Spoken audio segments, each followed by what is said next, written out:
Hello friends, US राज academy में आपका स्वागत है। मैं राजीव कुमार आपको स्वागत करता हूं। चलिए, आज का मेरा वीडियो है यूरोपीय आगमन का पार्ट 3। देखिए, इससे पहले मैंने आपको 2 वीडियो बनाए थे, जिसमें पार्ट 1 था यूरोपीय आगमन का, और दूसरा वीडियो भी बनाए थे जिसमें पार्ट 1 में मैंने आपको पुर्तगाल के बारे में और डच के बारे में बताया था। और पार्ट 2 वीडियो अगर आप देखेंगे तो उसमें मैंने अंग्रेज के बारे में बहुत विस्तार से बताया है। इस तरह से विस्तार से बताएं कि आपको किसी भी एग्ज़ाम में, कोई भी प्रतियोगिता परीक्षा में बैठेंगे आप, जो पीसीएस की हो या यूपीएस की हो, तो आप उसमें किसी भी प्रश्न की आप हल आसानी से कर सकते हैं। अगर आप वीडियो नहीं देखे तो मेरे डिस्क्रिप्शन में जाके और उसमें लिंक दिया हुआ है और उसको देख लें। अगर मेरे चैनल पे नए हैं तो मेरे चैनल को सब्सक्राइब कर ले और उसके आगे जो नीचे बेल आइकन दिया हुआ है उसको दबा ले, ताकि कोई भी अगर वीडियो मैं डालूँ, अपलोड करूँ, तो आपके नोटिफिकेशन के जरिए प्राप्त हो। तो चलिए हम आज का स्टार्ट करते हैं। आज का मेरा वीडियो है यूरोपीय आगमन का 3। ये मेरा पार्ट 3 वीडियो है। देखिए, ये पार्ट 3 वीडियो है। ये मैंने इससे भी पहले कुछ वीडियो डाला था, आपको बता दिए हैं। वो था पार्ट 1 में, आप देख लीजिएगा। पार्ट 1 में आपको पुर्तगाल के बारे में मिलेगा। तो पुर्तगाल में हमने कुछ देखा था कि वास्को डी गामा 1498 में आए थे। 1498 में वास्को डी गामा काली तट बंदरगाह पर है, जो जमोरिन ने उनको सहायता किए तो अरब व्यापारियों ने उनका विरोध किया। ये सब जो था वो मैंने पार्ट 1 में बता दिया था वीडियो में। पार्ट 1 वीडियो में भी आप डच के बारे में देखेंगे। और तीसरा जो ब्रिटिश, देखिए ये सब जो है ब्रिटिश, मैंने आपको ये पार्ट 2 वीडियो में बताया था। तो पार्ट 2 वीडियो में आप इसको देख लें। और आज का जो लास्ट मेरा वीडियो है वो है फ्रांस। तो हम आज इसके बारे में देखेंगे। तो देखिए, बताते हैं इसके कुछ बैकग्राउंड, फिर देख लेते हैं। तो देखिए, इसका कारण था कि व्यापारिक कंपनियों की होड़ मच गई थी, मतलब यूरोप से लेकर भारत में। जैसे ये मैंने आपको बताया था कि ये यूरोप है और ये भारत, तो अफ्रीका के यूरोप वासी आते हैं। तो यूरोप वासी जब यहाँ पर आते हैं तो यूरोप से आने वाले बहुत सारे कंपनी, पुर्तगाली, डच, ब्रिटिश और फ्रांस, तो ये सब कंपनी भारत में व्यापार करने के उद्देश्य से आते हैं। जैसे ही प्रथम यूरोपीय की बात करें, पुर्तगाल में वास्को डी गामा आए थे। वास्को डी गामा यहाँ से मसाला व्यापार जब पहला बार किए तो 60 गुना मुनाफा हुआ। जब मुनाफे की बात हुई तो बहुत सारे कंपनी, यूरोपीय कंपनी ने, जैसे पुर्तगाली Dutch east India company, Dutch east India, British east India company और फ्रांसिस ईस्ट इंडिया कंपनी ने अपने सभी स्थापना यहाँ पर कर लिए। सभी कंपनियों ने अपनी फैक्ट्री की स्थापना भारत में व्यापारिक उद्देश्य से कर लिए। तो ये था कुछ बैकग्राउंड। और इसके आगे भी अगर बात करें तो आप देखेंगे कि भारत में न मुगल 18वीं शताब्दी में मुगल शासन का अंत हो रहा था और कोई भी ऐसी कोई केंद्रीय सत्ता नहीं था ताकि उस शक्ति का कोई नियंत्रण कर सके। तो इसी का उद्देश्य, इसी का लाभ उठा के व्यापारिक कंपनी, जितने भी यूरोपवासी थे, वो भारत में राजनीतिक हस्तक्षेप करने लगे और जगह जगह पर फैक्ट्रियाँ खोलने लगे। शुरू के समय में आप देखे थे कि शुरुआत के समय में क्या करते थे। जब शुरू में यूरोपवासी, यूरोप की कंपनी जब भारत में प्रवेश की तो यहाँ की राजा से कुछ निश्चित क्षेत्र पे राजा से आज्ञा लेके वहाँ पर अपना फैक्ट्रियाँ स्थापित करते थे। लेकिन ये धीरे धीरे बहुत सारे कंपनियों की स्थापना हुई थे। ये लोग राजनीतिक हस्तक्षेप भी करने लगे और इनके आपस में व्यापारिक, आप देखेंगे कि इनके आपस में ही व्यापारिक संघर्ष हो जाती है। तो आप देखेंगे कि आप डच का जो 1759 में वेदरा युद्ध हुआ था, तो ऐसे ही देखें आप, तो अंत में आप देखेंगे कि फ्रांसीसी और ब्रिटिश के बीच भी युद्ध होता है, जिसे कर्नाटक युद्ध के नाम से जाना जाता है। तो हम इसमें फ्रांस और इससे संबंधित कुछ फ्रांस और ब्रिटिश के बीच जो संघर्ष हुआ, हम वो कर्नाटक युद्ध भी देखेंगे। तो चलिए हम स्टार्ट करते हैं। ये हम फ्रांस के बारे में जान लेते हैं, उसके बाद जानेंगे ब्रिटिश के बारे में देख लिए हैं। तो सबसे पहले एक छोटी सी कंपनियां थी, हम आपको बता दें। एक छोटी सी कंपनी आई थी। हम आपको बता दें कि 1616 ईस्वी में, 1616 ईस्वी में डेनिश कंपनी की बात करें तो कौन कंपनी? डेनिश कंपनी 1616 ईस्वी में भारत आए। देखिए, एक डेनिश कंपनी थी जो 1620 ईस्वी में ट्रैंकोबार में, लेकिन अगर वही बात करें, ट्रैंकोबार में पहली फैक्ट्री की स्थापना करते हैं तो 1676 में सेरामपुर में ये दूसरी फैक्ट्री की स्थापना करते हैं। और जैसे ही दूसरी फैक्ट्री की तो स्थापना कर देते हैं। लेकिन इनकी ब्रिटिशों के साथ व्यापारिक प्रतिस्पर्धा और इनकी डेनिश की शक्ति इतनी शक्ति नहीं होने के कारण उन्होंने अपनी यहाँ पर व्यापारिक प्रतिस्पर्धा भारत में नहीं कर पाए, और आप देखेंगे कि इन्होंने ब्रिटिश से सारे कंपनी को बेच देते हैं और फिर ये अपना स्वदेश वापस लौट जाते हैं। तो ये था डेनिश कंपनी की। तो इसके बाद की अगर बात करें तो हम देखेंगे फ्रांसीसी ईस्ट इंडिया कंपनी की। तो आप देखते हैं कि फ्रांसीसी ईस्ट इंडिया कंपनी, हम आपको बता दे कि फ्रांसीसी ईस्ट इंडिया कंपनी तो जो थे या शुरुआत के समय में जितने भी यूरोप के कंपनी थे वो भारत में व्यापार करने के लिए, जैसे अगर मान ले तो जैसे मान ले कि यहाँ से यूरोप से अफ्रीका होते हुए ये भारत आए थे। तो भारत आने के क्रम में यहाँ पर शुरुआत में यहाँ पर व्यापारिक कंपनी एक निश्चित क्षेत्र में पुर्तगाली हो, डच हो, फ्रांसीसी हो, अंग्रेज हो, कोई भी यहाँ के राजा का शासन चलता था। तो राजा से यहाँ से अधिकार लेके आप देखेंगे अधिकार लेके किसी एक निश्चित क्षेत्र पर अपना कोठी की स्थापना करते थे। तो इस तरह से इन लोग की व्यापारिक प्रतिस्पर्धा बढ़ती गई, और व्यापारिक प्रतिस्पर्धा जैसे ही बढ़ती है तो आप देखें आपसी संघर्ष होता है। तो आपसी संघर्ष में वो अंग्रेज और फ्रांसीस की भी संघर्ष होता है, जिसे कि कर्नाटक युद्ध के नाम से जाना जाता है। तो हम देखेंगे इसकी हिस्ट्री। तो इससे पहले हम चलते हैं फ्रांस के बारे में देख लेते हैं कि फ्रांसीसी कंपनी के बारे में देख लेते हैं।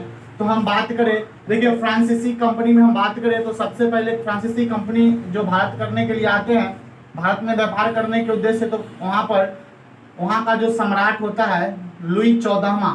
देखिए वहाँ का सम्राट कौन होता है? लुई 14वां। तो लुई 14वां ने वहाँ एक कंपनी फ्रांसीसी ईस्ट इंडिया कंपनी की स्थापना की। देखिए फ्रांसीसी ईस्ट इंडिया कंपनी की स्थापना करते हैं। कौन करते हैं? लुई 14वां, जो वहाँ के सम्राट होते हैं। अगर पूछा जाए फ्रांसीसियों द्वारा कब फ्रांसीसी ईस्ट इंडिया कंपनी की स्थापना की गई, तो 1664 ईस्वी में। देखिए जैसे ही कंपनी की स्थापना होता है तो कंपनी की स्थापना होने के बाद आप देखेंगे कि 1668 में कहाँ पर? सूरत में प्रथम फैक्ट्री, प्रथम व्यापारिक कोठी की बात करें, प्रथम फैक्ट्री की स्थापना कर ली जाती है। 1668 में सूरत में प्रथम फैक्ट्री की स्थापना। देखिए ये एग्जाम की दृष्टि से बहुत ही महत्वपूर्ण प्रश्न है कि अगर आपसे पूछा जाए कि फ्रांसीसियों द्वारा भारत में सबसे पहले प्रथम फैक्ट्री की स्थापना कब की गई? 1668 ईस्वी में। और कहाँ पर की गई? तो सूरत में। देखिए ये जो फ्रांसीसी कंपनी थी ये सरकार का नियंत्रण था फ्रांसीसी कंपनी पे। किसका नियंत्रण था? सरकार का नियंत्रण था। तो सरकारी नियंत्रण होने के कारण इसे सरकारी व्यापारिक कंपनी भी कहते हैं। देखिए 1668 में सूरत में प्रथम व्यापारिक कोठी की स्थापना की गई। इसी के आगे देखेंगे तो 1601 एक और कंपनी की स्थापना करते हैं 1669 में मसूलीपट्टनम में। कहाँ करते हैं? मसूलीपट्टनम में दूसरी व्यापारिक कोठी की स्थापना करते हैं। ये दो इंपॉर्टेंट जो डेट होता है आपको मिलाने की दृष्टि से बहुत ही इंपॉर्टेंट, कि आपको अगर सवाल पूछा जाए पूछ दिया जाए कि 1668 में सबसे पहले भारत में के किस जगह फ्रांसीसी ईस्ट इंडिया कंपनी का स्थापना हुई, तो सूरत में, और दूसरा 1669 में मसूलीपट्टनम। देखिए इसके बाद की एक घटनाक्रम की बात करें तो 1673 ईस्वी में फ्रांसीसी के द्वारा, किसके द्वारा? 1673 ईस्वी में अगर बात करें तो एक महत्वपूर्ण घटना होती है कि 1673 में फ्रांसीसी द्वारा पांडिचेरी पे अधिकार कर लिया गया था। देखिए जैसे ही पांडिचेरी पे अधिकार किया गया तो पांडिचेरी के द्वारा यहाँ पर फोर्ट लुई नामक एक किला बना दिया गया। कौन किला? फोर्ट लुई नामक एक किला।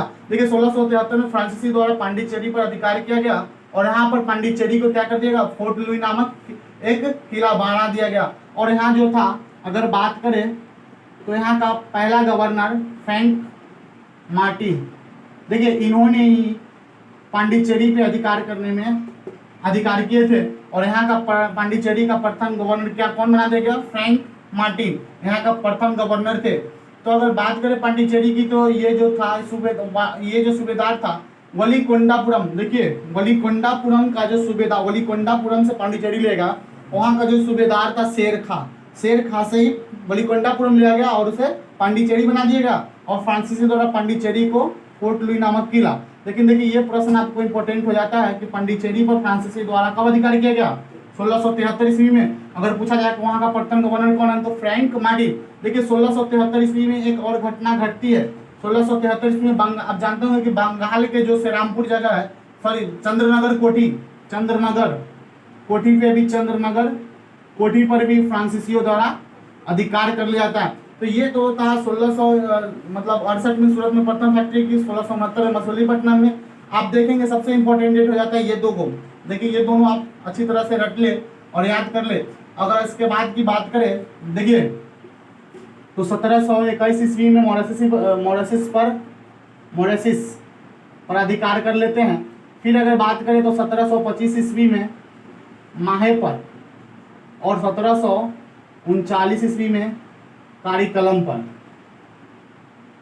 देखिए ये सब जो इम्पोर्टेंट डेट है आपको मिलान के दृष्टि से सबसे इम्पोर्टेंट हो जाता है। इसके अलावा अगर देखें तो कुछ देखेंगे 1721 ईस्वी में मॉरिशस पर अधिकार कर लेते हैं। फिर 1725 में देखेंगे तो आप देखें माहे पर अधिकार कर लेती है। उसके बाद 1739 ईस्वी पर कारीकल पर अधिकार कर लेती है। लेकिन इसके अलावा भी अगर कुछ बात करें, सबसे अगर देखिए क्या होता है कि अगर बात करें कि ये तो सबसे फ्रांस जो है सबसे बाद में आने वाले कंपनी थे, लेकिन इसके भी बाद में कंपनी आए थे 1721 में 31 में स्वीडिश नाम की एक कंपनी आए थे। सब पूछा जाए कि सबसे अंत में यूरोप के सबसे अंत में भारत में आने वाले कौन कंपनी थे, तो 1731 में स्वीडिश। तो देखिए ये था कुछ फ्रांसीसी ईस्ट इंडिया कंपनी से कुछ महत्वपूर्ण बातें। लेकिन इससे भी कुछ महत्वपूर्ण अगर बात करें, देखिए 1742 ईस्वी के पश्चात 1742 ईस्वी के बाद फ्रांसीसी कंपनी का एक गवर्नर होता है डुप्ले। तो फ्रांसीसी कंपनी का डुप्ले जो होता है वो भारत में राजनीतिक हस्तक्षेप करना शुरू करता है। राजनीतिक हस्तक्षेप शुरू करने के साथ साथ आप देखेंगे कि डुप्ले द्वारा अपनी फ्रांसीसी शक्ति को कुछ आगे बढ़ाने का काम करते हैं। जैसे ही आगे बढ़ाने का काम करते हैं तो उससे पहले जो शासक थे ब्रिटिश का नियंत्रण रहता है। तो ब्रिटिश के बीच और फ्रांसीसी के बीच एक संघर्ष होता है जिसे आप क्या कहते हैं, उसे कर्नाटक युद्ध के नाम से जाना जाता है। देखिए कर्नाटक में 3 युद्ध हुए थे। कितने युद्ध हुए थे? 3। तो हम इस तीनों युद्ध को एक चार्ट के माध्यम से देखते हैं कि कर्नाटक युद्ध का हम कारण देखेंगे, पहला युद्ध क्यों हुआ, दूसरा क्यों हुआ और तीसरा क्यों हुआ। सभी को हम एक चार्ट के माध्यम से देखते हैं। देखिए अगर बात करें हम ये फ्रांस में कर्नाटक युद्ध के बारे में, तो कर्नाटक युद्ध को हम एक चार्ट के माध्यम से आप लोग को बताना चाहते हैं। तो देखिए हम आपको कर्नाटक युद्ध को हम चार्ट के माध्यम से बताना चाहते हैं। तो हम क्या करेंगे कि पहले हम युद्ध देखेंगे, फिर काल देखेंगे उसका और क्या कारण था जो कर्नाटक युद्ध हुआ तो उसको हम देखेंगे। फिर जब कर्नाटक युद्ध हुआ तो उसकी समाप्ति किस संधि के द्वारा हुआ सो देखेंगे। और फिर जब कर्नाटक के 3 युद्ध हुए तो उसके कुछ हम विशेषताओं के बात करेंगे कि उसकी क्या क्या विशेषताएं रही, कौन कौन सी इंपॉर्टेंट। जैसे मान लीजिए प्रथम युद्ध हुआ तो सेंट टॉम का युद्ध जो कि इंपॉर्टेंट माना जाता है, या फिर इसे कर्नाटक युद्ध को सेंट टॉम युद्ध के नाम से भी जाना जाता है। तो इस तरह से कुछ विशेषताएं भी देखेंगे। तो चलिए हम स्टार्ट करते हैं। देखिए कर्नाटक के 3 युद्ध हुए थे, तो हम प्रथम युद्ध देखेंगे, द्वितीय देखेंगे, तृतीय देखेंगे। फिर हम प्रथम देखिए कर्नाटक के 3 युद्ध हुए, प्रथम, द्वितीय और तृतीय। तो बात कर रहे कि कर्नाटक का प्रथम युद्ध कब हुआ तो उसके काल देखेंगे तो 1746 से 48 के बीच। मतलब ये कितने सालों के लिए हुआ? 2 साल के लिए। देखिए ये 2 साल के लिए हुआ। फिर देखिए कर्नाटक का द्वितीय युद्ध की बात करें तो 1 साल बाद, जैसे ही कर्नाटक 1 साल बाद 1749 से 54 ईस्वी में, तो ये 6 साल के लिए युद्ध हुए, सॉरी 5 साल के लिए युद्ध हुए। और बात करें तो ये अगर तृतीय युद्ध की बात करें तो 1756 से 1763, तो ये 7 वर्ष के लिए। तो देखिए याद करना चाहे तो 2, 5, 7। तो पहला युद्ध कितने साल के लिए हुए? 2। दूसरा युद्ध कितने साल के लिए हुए? 5। तीसरा 7। तो हम ऐसे भी याद कर सकते हैं। तो चलिए याद हो गया होगा तो बताइए कि पहला युद्ध कब लड़ा गया? 1746 से 48 के बीच। मतलब कितने सालों के लिए? तो 2 सालों के लिए। तो देखिए अब अगर पूछा जाए कि कर्नाटक का दूसरा युद्ध कब कर्नाटक का दूसरा युद्ध कब लड़ा गया, तो देखिए क्या बताते हैं कि 1748 के 1 साल बाद ही लड़ा गया। तो मतलब कितने साल के लिए? 5 साल के लिए। तो 49 से 54 के लिए लड़ा गया। अगर बात करें फिर तीसरा युद्ध की, तो कर्नाटक का तीसरा युद्ध कब लड़ा गया? देखिए ये 7 वर्षों के लिए लड़ा गया था, 1756 से 1763 ईस्वी तक। चलिए हम उम्मीद करते हैं कि आपको याद हो गया होगा। देखिए चार्ट के माध्यम से बताने का मेरा पर्पस रहता है कि आपको अभी याद करा दे कि ताकि दोबारा वीडियो देखने का जरूरत नहीं पड़े। तो हम इस साथ साथ याद भी करते जाएंगे। अगर कोई दिक्कत हो तो आप दोबारा जरूर वीडियो देखिए। अगर देखिए मेरे वीडियो को अभी तक आप अगर सब्सक्राइब नहीं किए और मेरे चैनल पर नए हैं तो मेरे चैनल को सब्सक्राइब कर ले और उसके नीचे दिए गए बेल आइकन को आप दबा लें, ताकि मेरे द्वारा कोई भी अगर कंपटीशन प्रतियोगिता से संबंधित कोई भी वीडियो डाला जाए तो आपके नोटिफिकेशन के जरिए प्राप्त हो। देखिए एक बात बता दें हम आपको कि मेरा ये जो स्पेशल वीडियो के साथ साथ कुछ और भी वीडियो आते हैं, जैसे मैथ का भी आएगा, इंग्लिश का भी आएगा और बिहार स्पेशल का भी आएगा, तो इसीलिए उसको आप देखते जाए। तो देखिए बात करते हैं आगे कर्नाटक का तीसरा युद्ध, कर्नाटक का तीसरा युद्ध देख लिए। देखिए हम कारण देखेंगे कि ये जो है कारण देखेंगे कि कर्नाटक का प्रथम युद्ध क्यों हुआ था।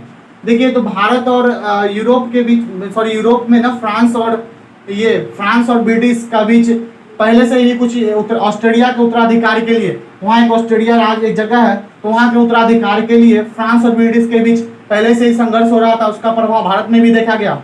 लेकिन हम बात करें कि तत्कालिक कारण क्या था, इसका हम तत्कालिक कारण कर्नाटक युद्ध का क्या था जो कि भारत में फ्रांसीसी और अंग्रेज के बीच युद्ध लड़ा गया।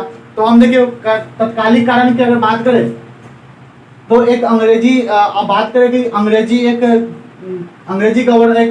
अंग्रेज था, उन्होंने फ्रांसीसियों के जहाज पर क्या कर लिया था, अधिकार कर लिया था। तो वहाँ का एक कौन था, एक कैप्टन था, बात करें बर्नेट, एक नाम नोट कर लेते हैं हम बर्नेट की।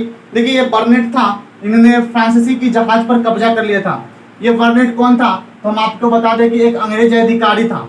अधिकारी होते हुए फ्रांसीसी की जहाज जो आता था उस पर अधिकार कर लिया, जिससे कि भारत और फ्रांस और ब्रिटिश के बीच युद्ध छिड़ जाते हैं। तो देखिए होता क्या है कि वहाँ का जो फ्रांस का जो एक गवर्नर होता है डुप्ले, उन्होंने मद्रास पर अधिकार कर लेता है। तो जैसे ही मद्रास पर अधिकार करता है तो वहाँ ब्रिटिश जो होता है, वहाँ का नवाब, कर्नाटक का जो नवाब होता है अनवरुद्दीन, उनकी एक सहायता मांगते हैं। जैसे ही सहायता मांगते हैं तो वहाँ पे कर्नाटक युद्ध जो होता है, फ्रांस की सेना और जो अनिरुद्दीन की सेना, जो वहाँ की कर्नाटक का नवाब होता है, उसके बीच लड़ा जाता है। तो ये जो फ्रांस का जो वास्तविक युद्ध अगर देखा जाए तो कर्नाटक युद्ध का प्रथम युद्ध देखा जाए तो ये आपको बता दें कि कर्नाटक के नवाब के बीच और फ्रांसीसी सेना के बीच हुआ था। तो जैसे ही ये युद्ध होता है तो आपको बता दें कि ये जो एक्सलाफ-सैम्पल की संधि, देखिए आपसे ये प्रश्न पूछा जाता है कि कर्नाटक का प्रथम युद्ध किस संधि के तहत समाप्त हुआ, तो एक्सलाफ-सैम्पल की संधि के साथ प्रथम युद्ध समाप्त होता है कर्नाटक का। तो आपको पूछा जाए प्रश्न कि एक्सलाफ-सैम्पल की संधि कब समाप्त हुआ। तो देखिए किसी का युद्ध होता है, मान लीजिए ये युद्ध की समाप्ति 1748 में होती है, तो एक्सलाफ-सैम्पल की संधि कब होता है, 1748 में। देखिए इसी संधि के साथ कर्नाटक का प्रथम युद्ध समाप्त होता है। तो देखिए इसकी एक विशेष बात है कि इसे सेंट टॉम का युद्ध के नाम से भी जाना जाता है और इसे अंग्रेज और फ्रांस के बीच लड़ा गया था। तो ये था प्रथम युद्ध। तो दूसरा युद्ध देखेंगे कर्नाटक का द्वितीय युद्ध कब हुआ था, 1749 से 54 के बीच। अगर बात करें इसका कारण की बात करें, देखिए इसका कारण था कि हैदराबाद और कर्नाटक के उत्तराधिकार के लिए दो गुट बन गए थे।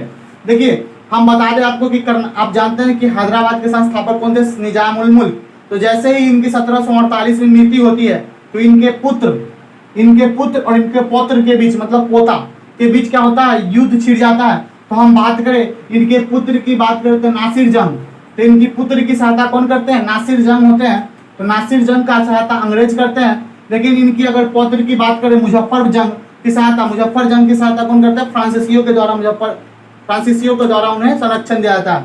तो क्या होता है कि इन्हें एक युद्ध होता है हम्बुर्ग का युद्ध, उसी में आप देखेंगे एक इनका मृत्यु हो जाता है। तो मुजफ्फर जंग जो होता है आगे का नवाब बनता है। तो मुजफ्फर जंग का जो सहायता कर रहे थे फ्रांसीसियों के द्वारा, तो जैसे ही मुजफ्फर जंग नवाब बनता है तो जैसे ही सहायता की डुप्ले ने इसको सहायता किए थे, फ्रांसीसी गवर्नर डुप्ले थे। तो डुप्ले को ये जो कर्नाटक के नवाब जैसे ही मुजफ्फर जंग बनते हैं तो इन्होंने डुप्ले को क्या दिए, उन्होंने एक मसूलीपट्टनम दे दिए और पांडिचेरी में भी अपना अधिकार करने का अधिकार दे दिए।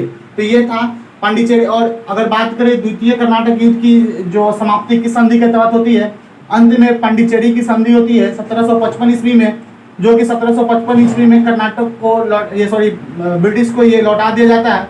लेकिन अंत तक आप देखेंगे कि ये जो पांडिचेरी होता है ये फ्रांस के अधीन ही होता है, फिर फ्रांसीसी द्वारा इस पर अधिकार कर लिया जाता है।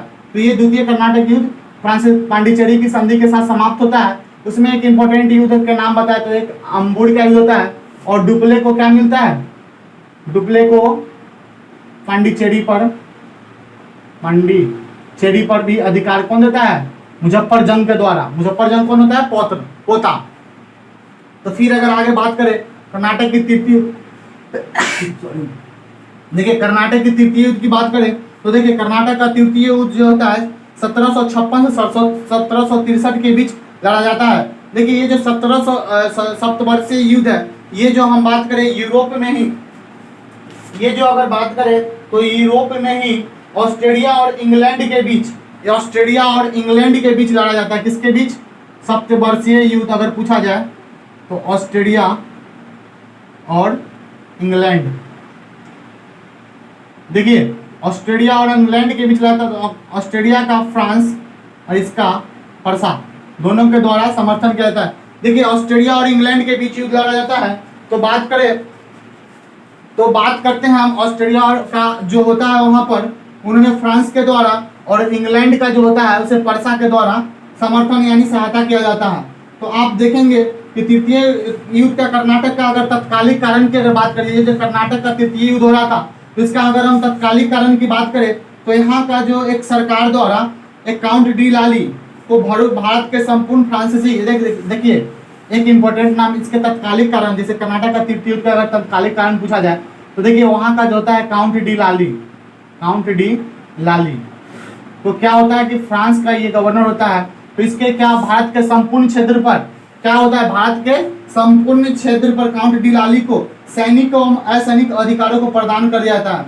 और उसके बाद क्या होता है कि 1758 में लाली ने जैसे ही फोर्ट सेंट डेविड, देखिए काउंट डी लाली को जैसे ही सैनिक और असैनिक नियंत्रण चला जाता है, तो इन्होंने फोर्ट सेंट डेविड, देखिए फोर्ट सेंट डेविड पर जैसे ही आक्रमण करते हैं, फोर्ट सेंट डेविड पर जैसे ही आक्रमण करते हैं, तो ये वहां पर सेंट डेविड पर आक्रमण करने के पश्चात ये पराजय हो जाते हैं, यहाँ नियंत्रण स्थापित नहीं हो पाता है।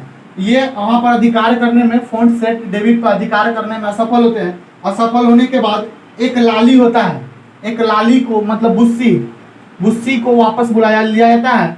बुस्सी को एक हैदराबाद से फ्रांसीसी गवर्नर के द्वारा बुला के और काउंट लाली के जगह इन्हें सैनिक नियंत्रण दे दिया जाता है। तो ये कहा जाता है कि फ्रांसीसियों के द्वारा ये भूल माना जाता है, बहुत बड़ी भूल मानी जाती है कि बुस्सी को कर्नाटक में बुला लिया जाता है। तो ये था इसका तत्कालिक कारण।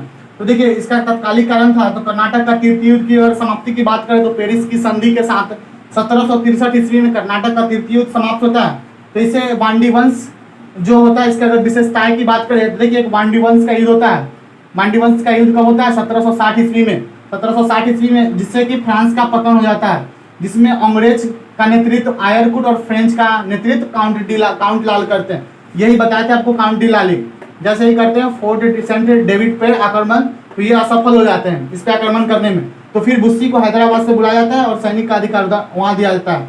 तो उसके बाद वांडी वंश में देखिए अगर आपसे प्रश्न पूछा जाए कि फ्रांस का पतन किस युद्ध, देखिए ये जो क्वेश्चन है अक्सर पूछा जाता है।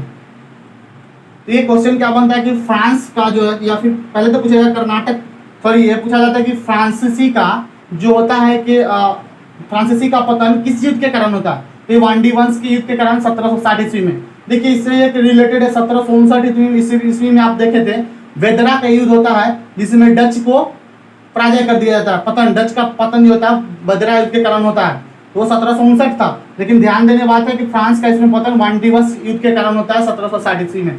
तो ये था कर्नाटक युद्ध। और आज हम यूरोपीय आगमन की, मैंने पार्ट 1, 2, 3 वीडियो में यूरोपीय आगमन पढ़ा। अगर आप इससे पहले के अगर 2 वीडियो मेरा नहीं देखे होंगे तो आप देख ले, उसमें अगर पुर्तगाल, डच, और दूसरी वीडियो में आपको अंग्रेज, और तीसरी वीडियो में आपको फ्रांसीसी और ब्रिटिश के बीच हुए कर्नाटक युद्ध के बारे में मैंने इसकी विशेषता भी बताया, कारण भी बताया, और कौन कौन से युद्ध हुए, कब हुए, सो भी बताया।